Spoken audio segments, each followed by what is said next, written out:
Salut Nance Arnaud. Salut. Alors Nance c'est ton prénom, Arnaud c'est ton nom.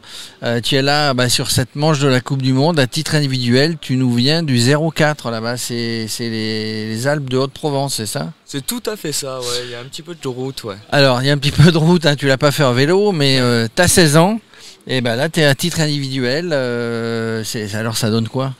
Eh ben, je me régale déjà. Alors ça c'est déjà bien. L'essentiel c'est déjà de venir rouler sur des descentes comme on a ici, et on a vraiment un beau patrimoine en France pour le vélo.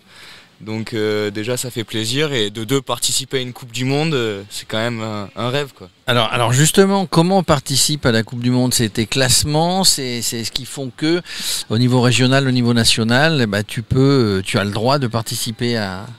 Non, même pas, il n'y a même pas forcément besoin, on peut s'inscrire en amateur, et c'est juste une inscription sur le site internet des EWS. Et j'ai eu la chance de faire la première en amateur, donc en Italie, et j'ai réussi à la gagner, et du coup grâce à ça j'ai eu des points pour passer avec les pros. D'accord, donc après tu as les points, là tu es chez les pros, ça veut dire qu'il y a une sacrée concurrence sur cette manche, enfin sur cette Coupe du Monde. Totalement, ouais, sur toutes les Coupes du Monde, puisque c'est la catégorie U21, donc moi j'ai 16 ans et les plus vieux ont jusqu'à 21 ans. Donc ça fait un gros écart d'âge, et ça fait vraiment beaucoup de concurrence. Donc tu es dans les plus jeunes là, ça se passe comment? Il y a une bonne ambiance déjà, ça c'est sûr. Par contre c'est dur, quoi. Il faut y aller, il faut pédaler, hein.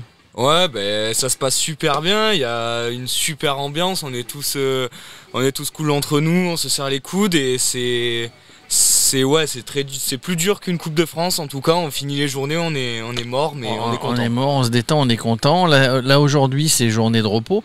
Par contre, quand on vient ici, quand on est jeune, on vient pour gagner, évidemment, toujours.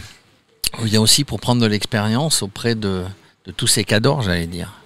Ouais, totalement, puisque ça nous permet de rouler avec tous les grands de la discipline, et ça fait toujours déjà plaisir, parce que ça reste des idoles d'un côté, et de l'autre ça amène du niveau parce qu'ils sont quand même meilleurs que nous. Donc ça nous entraîne, c'est un cercle assez cool. Un cercle assez cool. Tu as des contacts justement, ils sont abordables, tous ces grands cadors, filles ou garçons? Des contacts, pas réellement, mais oui, sur la course, on échange des petits mots, on fait quelques passages ensemble. Enfin, c'est vraiment, comment dire, c'est une bonne ambiance tout au long de la course, même sur la course. Et alors, comment parce que ça coûte des sous de venir, de faire tout le championnat. Tu as des partenaires. Alors, je sais qu'il y a les clubs du 04 là qui t'aident un peu, hein. Ouais. Notre ami, on le salue, François Conti. Oui, François Conti, merci à lui. Merci à lui, hein, c'est grâce à lui qu'on est là. François, donc il y a des aides de villes, de départements, de marques. Ouais, c'est ça, j'ai l'aide de la ville de Digne-les-Bains, où j'habite. Après, le club m'aide un peu moins, mais il m'aide surtout pour les entraînements, pour ma préparation physique, pour tout ça. Et après, des marques, j'en ai pas beaucoup qui me soutiennent, mais c'est déjà... on va dire le strict minimum, et ce qui est déjà cool à avoir. Le strict minimum, que ça ne coûte pas trop cher. Bon, tu peux aller voir Michelin, hein. Je viens de les interviewer, ils sont chauds là. Pour passer des pneus, je sais pas si tu roules en Michelin, il faut le vélo, il faut les pneus, il faut les vêtements, il faut manger, il faut s'héberger. Tu viens avec un van, comment tu fais? Alors, enfin, t'as pas le permis encore, je précise. Non, hein. pas encore. Non, je viens avec mes parents, et là c'est une des rares étapes où on a loué une petite maison. Mais sinon, ouais, on part en camping-car, c'est plus restreint, mais au moins on peut se poser, et c'est plus calme. C'est plus calme. Bon, il y a quand même pas mal de manches. Il y a quoi, 14 manches, je sais plus, de la Coupe du Monde. Je sais plus combien il y en a, enfin peu importe. Comment tu fais? Parce que 16 ans, l'école était encore obligatoire. Ouais, totalement. Tu fais ça l'été pendant les vacances déjà? Oui, c'est ça, la plupart sont l'été pendant les vacances, et après il m'en reste 3. Il me reste 3 Coupes du Monde, une en Suisse, une en Italie et une à Tweed Valley en Écosse. Et là ça sera sur la période des cours, et du coup je suis obligé d'empiéter sur les cours. Alors t'es obligé, voilà, il faut faire un choix à un moment donné. Le choix c'est d'aller à la Coupe du Monde. Ça te permet quand même de t'entraîner tout l'hiver, etc. Bon, tu t'entraînes régulièrement, j'imagine, pour arriver à ce niveau. Ouais, totalement. Ben, c'est une préparation surtout qui est faite l'hiver, avec beaucoup de parties physiques et techniques. Et justement, c'est une période qui est plus calme puisqu'on n'a pas de course. Du coup, on a plus le temps de s'entraîner. C'est un rythme de 4-5 entraînements par semaine. 4 à 5 entraînements et puis pour travailler un peu le foncier, tu fais du ski. Alors moi je suis à Aix-en-Provence, toi t'es à Digne, on n'est pas loin. On est quand même dans une belle région où bon il y a un climat qui est quand même assez sympa, ça permet de s'entraîner peut-être plus que d'autres. Ou alors tu fais un sport l'hiver, genre le ski de fond,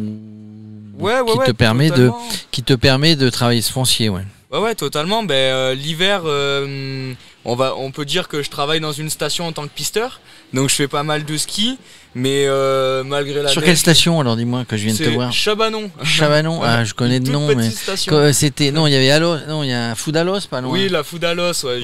J'y vais souvent pour skier, oui, avec mes parents, mais. Donc du coup, voilà. ça travaille le cardio, le muscle. C'est ça.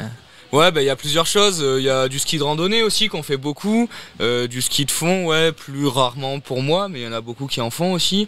Et malgré la neige, moi j'ai toujours mon petit plaisir d'aller faire mon tour de vélo parce que c'est trop cool. Ah ouais, c'est cool de faire du vélo, c'est cool de faire du sport. À ton âge, c'est bien d'avoir cette passion, d'essayer de se mettre des objectifs. Parce que le triptyque, c'est en gros, j'ai une passion, j'ai des objectifs et je mets en place des moyens pour que ces objectifs soient atteints. Ouais, carrément, c'est ça, c'est comme partout, si on se fixe pas des objectifs, on va pas avancer, quoi. Voilà. Donc là, on a des objectifs assez hauts, on s'entraîne beaucoup et c'est ce que ça donne, quoi. Donc il y a le physique, le mental, le soutien de la famille, des amis, le soutien de Radio Cyclo. Il est important celui-là. C'est ta première interview chez Radio Cyclo, peut-être dans d'autres radios et d'autres télés. En tout cas, voilà, on s'est croisés. François Conti nous a appelés. C'était bien de faire le focus. Aujourd'hui, journée de repos et demain, ça repart. C'est ça, ouais. Demain, on a ce qui s'appelle la Pro Stage, donc une seule descente. Et après, par contre, dimanche, là, on a le plus gros de la journée. Donc, il nous restera 5 spéciales à faire. Ouais. Allez, 5 spéciales. On croise les doigts. On te souhaite tout ce que tu souhaites et puis d'en faire ton métier. Parce que j'ai l'impression que ça brille dans tes yeux en voyant tous les gars. D'en faire ton métier et d'avoir beaucoup de succès, beaucoup de victoires. Merci beaucoup. Merci Nance, pardon. Merci à toi.